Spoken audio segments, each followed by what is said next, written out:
तो වගේ ගොම්බුරු තපදරු බාස්තින ඇටවලෙක් නම් මගේ ජීවිතේට දැකලා මොන හත්තියවකට දැක බොස්ට ටැග් දෙන්නම් කියලා මම මේ වෙස්සන්තර වගේ පොරොන්දු උනේ මොන මගුලකට පොරොන්දු උනේ හරි හරි ඉතින් බෝසාගේ දැන් අවුරුද්දට බෝස්ලා ගෙදර යන්න එපා බං තෝ ඵලයන් තනියෙන් මට නම් එන්න බෑ යකෝ අලුගුත්තේරු පොල් කාපයියෝ යකෝ පොඩ්ඩක් අවුරුද්දට බොසාට ගිහිලා ටැග් එකක් දීලා බොස්ස ෂේප් කරගත්තරම් පොඩි ප්‍රොමෝෂන් ලයින් එකක් ගහගන්න පුළුවන් උඹට එක තේරෙන්නේ ඒ තමයි මේ ඔෆිස් එකේ ප්‍රොමෝෂන් ගන්න මොකක් හරි මගුලක් කරන්න මුන් සල්ලි දෙනවද මේ බර්ත්ඩේ එකට සල්ලි ටික කරද්දි බොහොම ඕනේ කඩලා කන වගේ අරුගෙන් 500 මුගෙන් 2000 අරුගෙන් 750 එහෙම එකතු කරේ හරි හරි ඉතින් පොඩ්ඩක් try එකක් දෙන්න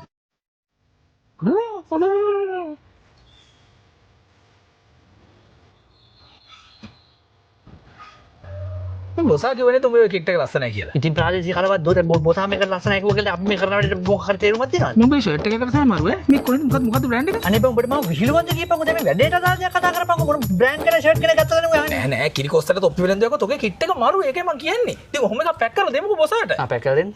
පැක් කරලා දෙන්න. හරි. එතකොට ඇඳුම හරි. එතකොට තව මොකද්ද අපි?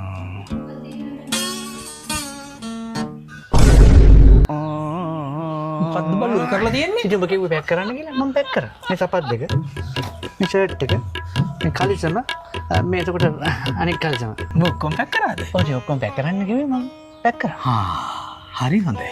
යකෝ තෝ අම්මට උහා කොහොමද තෝ ඕක දිහා හරියට බොස්ට